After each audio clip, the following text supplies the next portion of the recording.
საქართველოს საბაჟო ადმინისტრაციას შესაძლებლობა აქვს ახალი კომპიუტერიზებული სატრანზიტო სისტემა NCTC-ის საშუალებით რეალურ რეჟიმში გაცვალოს ელექტრონული მონაცემები. ჩვენ უკვე ვისაუბრეთ ფინანსთა სამინისტროს შემოსავლების სამსახურის საბაჟო დეპარტამენტის მიერ დანერგილ სატრანზიტო სისტემასთან დაკავშირებით, რომელიც საერთაშორისო გადაზიდვების განმახორციელებელ კომპანიებს საქართველოში გამოწერილი ერთი სატრანზიტო გარანტიი და ერთი საბაჟო დეკლარაციის 36 ქვეყნის ტერიტორიაზე შეუფერხებელი გადაადგილების შესაძლებლობას თავაზობს. მიმდინარე პროცესებისა და მეტი ინფორმაციის მიღების მიზნით შემოსავლების სამსახურთან ბიზნეს პარტნიორის ყოველკვირეული რუბრიკის დღევანდელი სტუმარია ნათია ბასილაია, საბაჟო დეპარტამენტის სატრანზიტო სამმართველოს უფროსი. მოგესალმებით. ძალიან დიდი მადლობა გაცემაშტომრობისთვის. ძალიან აქტუალურია ეს თემები ბიზნესისთვის, ჩვენთვისაც და კვლავაც სიამოვნებით გითმობთ ეთერს იმისთვის, რომ მეტნაკლებად უფრო დამატებითი ინფორმაცია და განმარტებები მივცეთ ბიზნეს აი ამ საკითხებთან დაკავშირებით. რამდენიმე მნიშვნელოვანი კითხვა, რომელსაც თქვენი ნებართვით ფორმულირებული სახით შემოგთავაზებთ.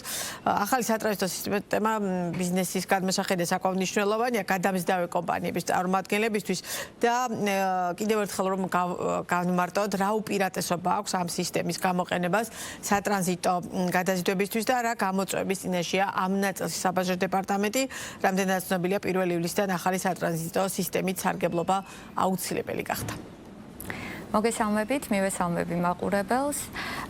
მიხარია, რომ კიდევ მაქვს შესაძლებლობა ამ ჩვენი სამსახურისთვის ერთობ მნიშვნელოვან პროექტზე NCTS-თან დაკავშირებით ვისაუბროთ თქვენი ეთერის მეშვეობით.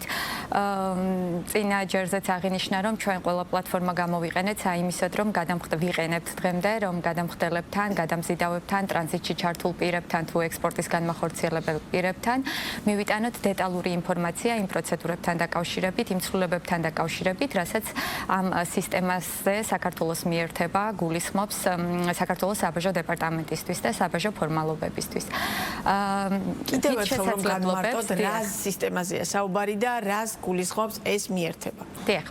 საქართველოს 37 ქვეყანა გახლავთ, 36 ქვეყანა საქართველოს გარდა ქმნის ერთიან სატრანზიტო ქსელს, სადაც შესაძლებელია ერთი დეკლარაციით გადაადგილდეს ტვირთი, ერთი გარანტიით უზრუნველყოფილი და ყველა საბაჟო გამშვები პუნქტი რამდენი ქვეყანაც არ უნდა ასე ვთქვათ გადაკვეთოს საერთაშორისო ვაჭრობაში ჩართულმა სატრანსპორტო საშუალებამ, ყველა ამ გამშვებ პუნქტს გადის ერთი ტრანზიტის დეკლარაციის საფუძველზე. აქამდე ეს ხორციელდებოდა თურქეთში შევსებული დეკლარაციით, ვინაიდან თურქეთი გახლდათ პირველი სახელმწიფო ჩვენ სამეზობლოში და აქეთ შუა აზიის ქვეყნებიდან წამოსული ტვირთებისათვის, სადაც სავალდებულო გახდათ T1-ის წარდგენა, NCTS დეკლარაციის წარდგენა.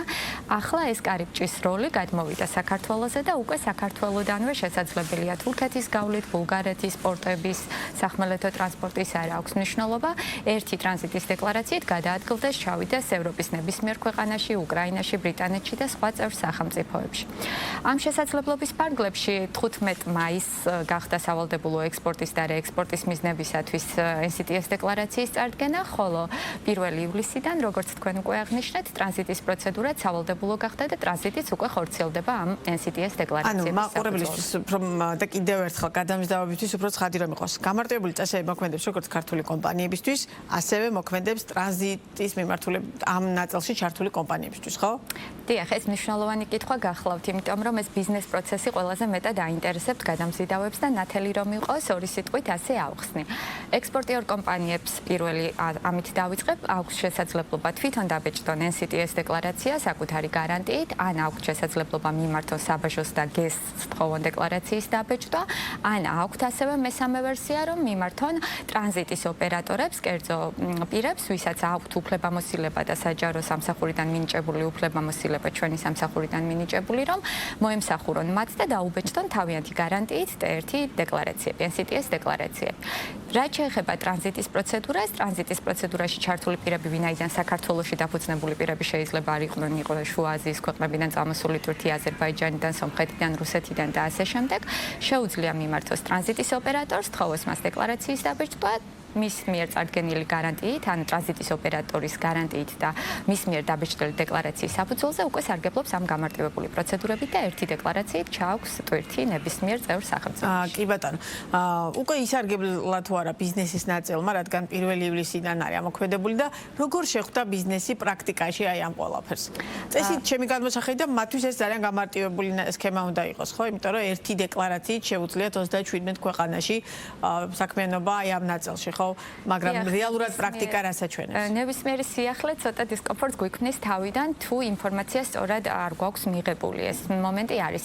აქედან გამომდინარე, შემოსავლების სამსახურმა ყველა მიზნობრივ ჯგუფთან, გადამზიდავებთან, ექსპორტიორებთან, სადაზღვეო სფეროსთან, საბანკო სფეროსთან გამართა შესაბამისი შეხვედრები, რომ მათთვის მიეწოდებინა დეტალური ინფორმაცია და აეხსნა ამ პროცედურების შესახებ, რა ცვლილება იქნებოდა კონკრეტულად, რისი შეცვლა მოუწევდათ გადალაგება თავიანთ პროცედურაში და რა გაუმარტივდებოდათ. აქედან გამომდინარე, სწორად მიწოდებული ინფორმაციის საფუძველზე მე უკვე შემიძლია შევაფასო, რომ უმრავლესობა კომპანიების ამ მარტივად აუგვალო ამ სიახლეს და ჩაერთო ამ პროცედურაში, როგორც საჭიროა, ისე როგორც გულისხმობს დღეს მოქმედი კანონმდებლობა და ასევე ნაწილი კომპანიების, მათ შორის ექსპორტიორები, ექსპორტი რახან უფრო ადრე დავიწყეთ, უკვე ხედავენ იმ სარგებელს და იმ გამარტივებებს, რასაც გულისხმობს ამ სისტემას. რადგან მაინც ახალი ხილია, ასე ვთქვათ, ბიზნესისთვის ეს მიმართულება, უშუალო საქმიანობის პროცესში შეუძლიათ თუ არა წინასწარ რაღაც ერთგვარი კონსულტაციისთვის მოგმართონ, რომ მეტნაკლებად სწორი გადაწყვეტილებები მიიღონ და სწორად შეავსო ყველაფერში თავი დავანებოთ ის დეკლარაციები.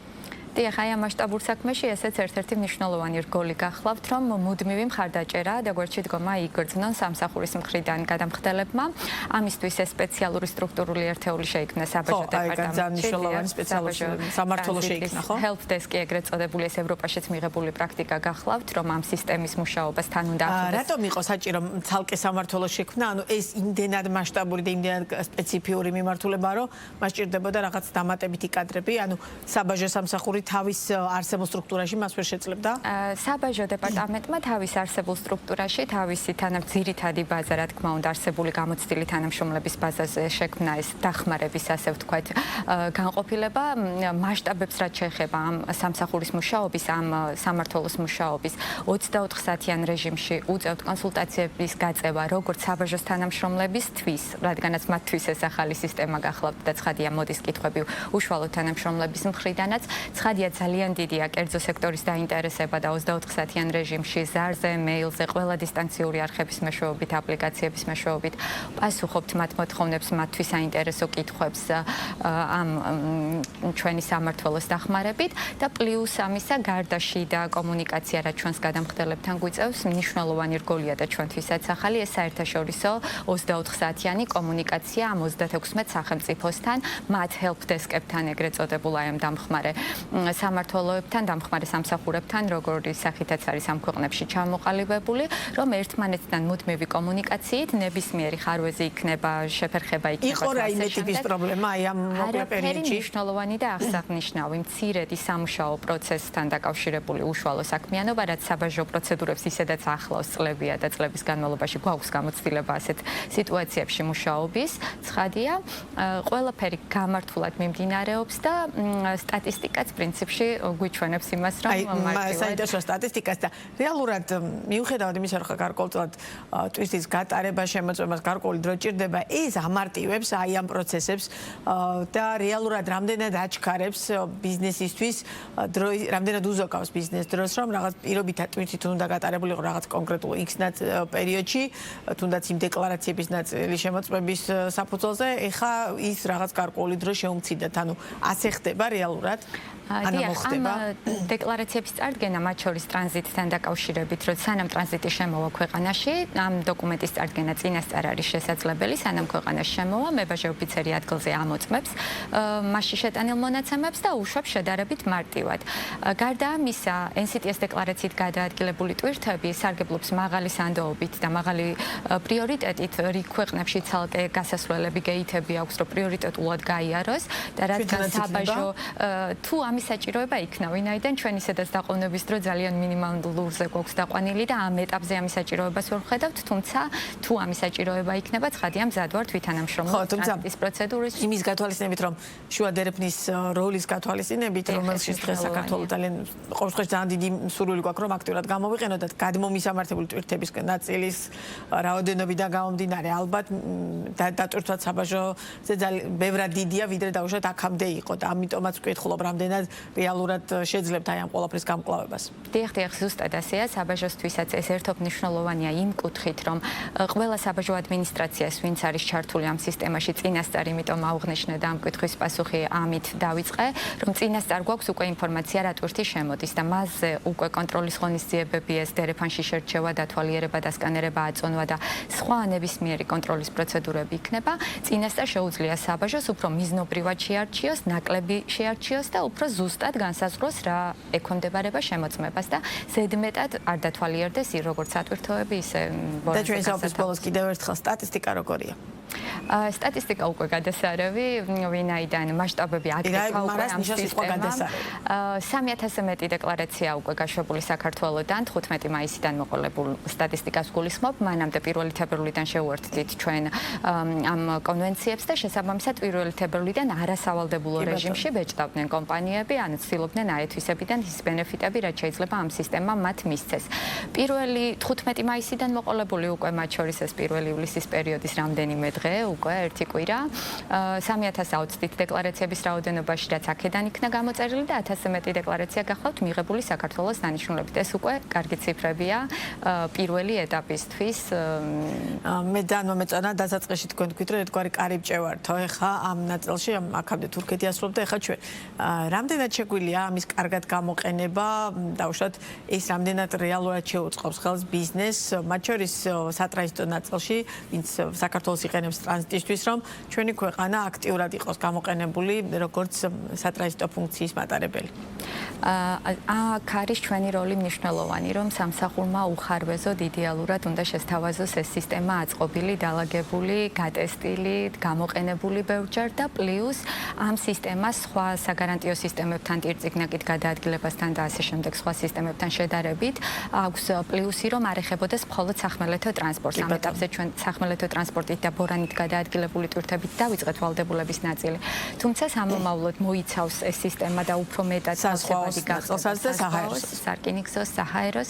ეს შესაძლებლობები ეტაპობრივად იქნება ჩვენი მხრიდან გამოყენებული, ისე როგორც თვითონ ევროკავშირიც და სხვა წევრი სახელმწიფოებიც ახლა გადადიან მე-6 ფაზაზე, იმ ფაზაზე, როცა უკვე ეს რკინიგზა, საჰაერო ტვირთები და ასე შემდეგ ხდება სავალდებულო და შესაბამისად ჩვენც ნაბიჯ-ნაბიჯ მივყვებით აი ამ გამოწვევებს და ვფიქრობ, რომ საკმაოდ წარმატებით ართმევს საერთო ჯამში. ძალიან დიდი მადლობა საინტერესო საუბრისთვის და მე დარწმუნებული ვარ, რომ ვინც ახლა ჩვენ გვიყურებ, მეტნაკლებად კიდევ უფრო მეტი ინფორმაცია აქვს ამ თემაზე, ვიდრე ჰქონდა ამ გადაცემამდე. წარმატებს გისურვებ და სტატისტიკური მონაცემების გათვალისწინებით მე დარწმუნებული ვარ, რომ მე და თქვენ კიდევ მოგვიწევს ამ თემაზე საუბარი, უკვე შედეგებიდან გამომდინარე, თუნდაც მაგალითად სამ თვეში როგორი სურათი გვექნება, რამდენად აქტიურად გამოიყენებს ქართული ბიზნესი აი ამ შესაძლებლობას.